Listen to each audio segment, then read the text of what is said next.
Assalomu alaykum, hurmatli talabalar.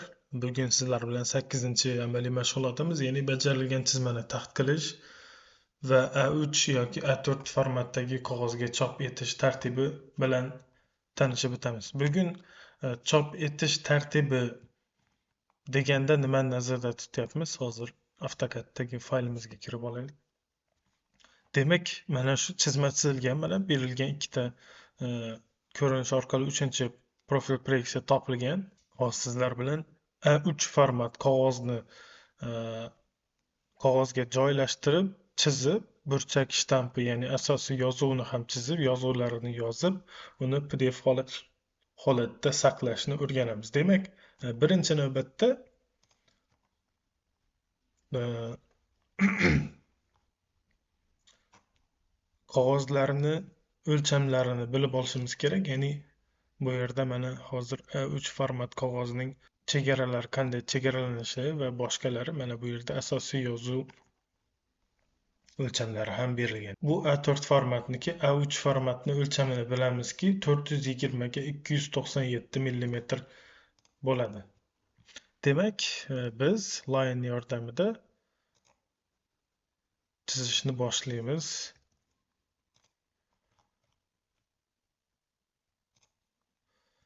Demak,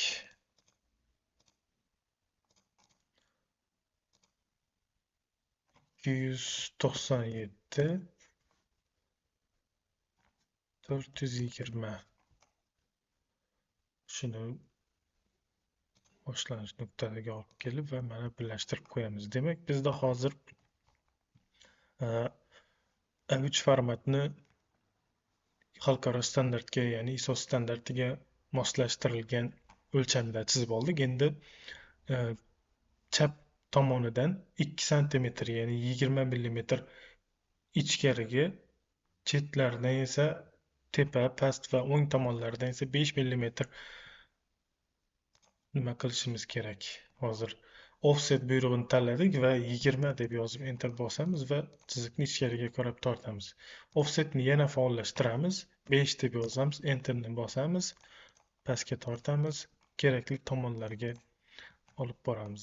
Demak, bizda hozir chegaralar chizib olindi. Endi esa trim yordamida ortiqcha chiziqlarni o'chirib olamiz. Demak, hozir ortiqcha chiziqlarni o'chirdik. Endi sizlar bilan asosiy yozuvni joyini yozishimiz kerak. Buning uchun birinchi navbatda o'lchamini ko'rib olamiz. 18,5 ga 4 santimetrga. Demak, bundan chizsak ham bo'ladi. Bundan shunda keling bu tomonga qarab chizamiz. Hozir yaxshi ko'rinishi uchun 185 enter bosamiz. Tepaga qarab 40 deb yozamiz. Endi buni tepaga tortib, yana bunda birlashtirib qo'yamiz. Endi chiziqlarimizni hammasini tanlab, move ni bosamiz va mana bu burchagidan tutib, shu burchakka olib kelib qo'yamiz. Demak, endi bizda 20 millimetr pastda va 10 millimetr yana pastga nima qilsak bo'lar ekan? Demak, offsetni bosamiz, 20 deb yozib enter bosamiz va mana buni yana pastga tortamiz. Yana offsetni faollashtirib 10 deb yozib enter bosamiz va shu chiziqni yana pastga tortib chizamiz. Endi bizda chetdan 20 millimetr ichkari tomonga qarab kirgan. Demak, birinchi navbatda hozir bu yerda chiziq chizib olamiz. To'g'ri chiziq. Offsetni bosib 20 yozamiz va mana shu chiziqni ichkariga qarab tortdik. Yana bitta chiziqni bu tomondan chizib olamiz. Endi esa hozir o'lchamini ko'rib olishga 35, 45, 20, 15 ekan. Shu chiziqni hozir 35,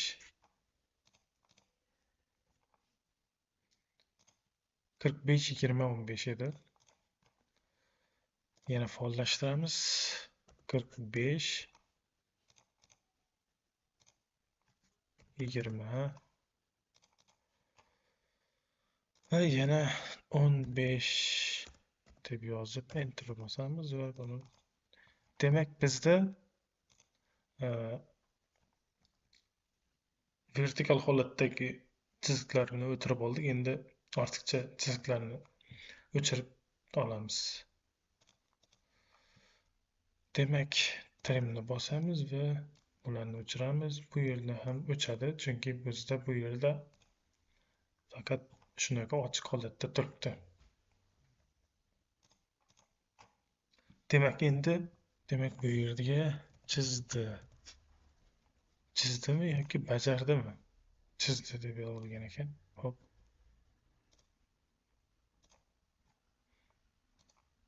To'g'rilab o'rtaga qarab tortib qo'yamiz. Chiroyli bo'lib tursin. Endi tekshirdi.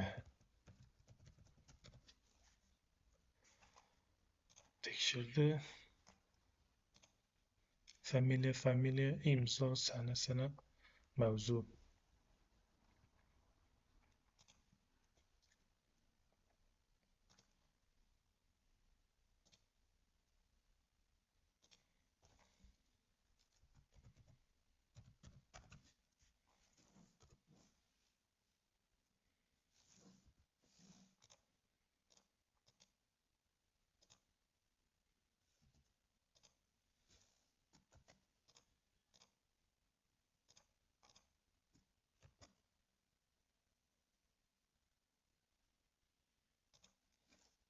O'zini nima qilib qo'ydik, ya'ni ko'chirib olib.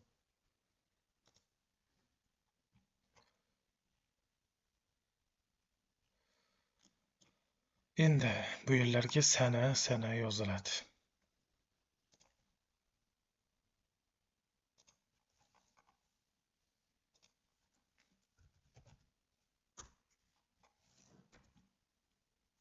Text editorni bosamiz, bosib joyni chiroyli qilib o'zgartirib qo'yamiz.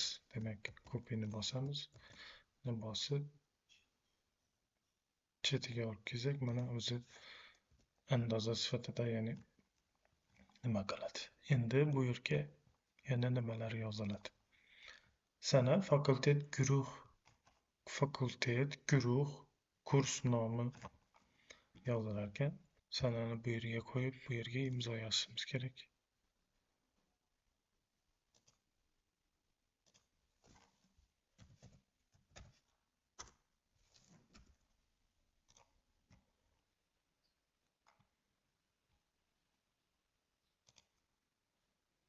Variant raqami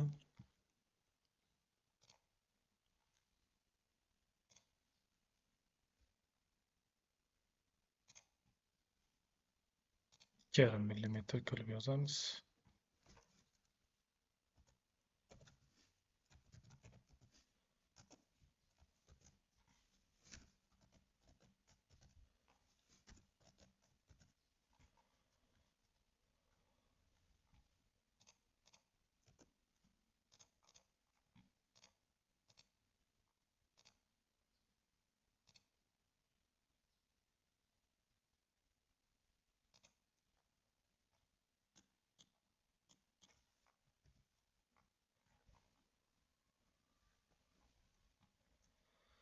Va M harfini ham yozib qo'yamiz mana bu yerga.